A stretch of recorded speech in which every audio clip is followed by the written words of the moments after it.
Did you ever notice that when you're working on something that you love, that you're passionate about, you don't feel tired? You could do this all day or you could stay up all night. You're not tired because you're working too hard. You're tired because you're working from one hemisphere.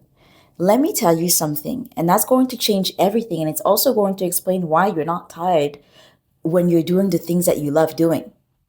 Every day, you're doing the same amount of work, but it's because of how you're doing that work, how you're processing that work. Your left hemisphere is very likely dominating, analyzing, planning, problem solving, managing, making decisions. Your right hemisphere stays suppressed. Your brain is like a car running on three cylinders instead of eight, straining, compensating, working twice as hard to get half the results.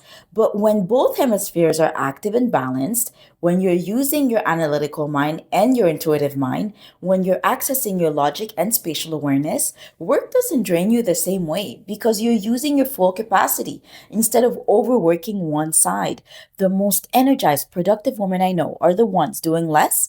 They're not necessarily doing less, actually. They're using the whole brain. They take breaks to draw, they take breaks to do their breath work. They activate both hemisphere, and it's not wasted time, it's restoration time. It allows them to come back sharper, clearer, more creative every day. And they're not as exhausted.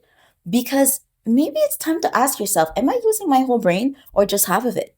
This community is not about grinding harder, pushing through. We're learning to activate both hemispheres so we can be healthier, smarter, feel better, which equals to more wealth. You're in the right place if you're ready to energize yourself through balance.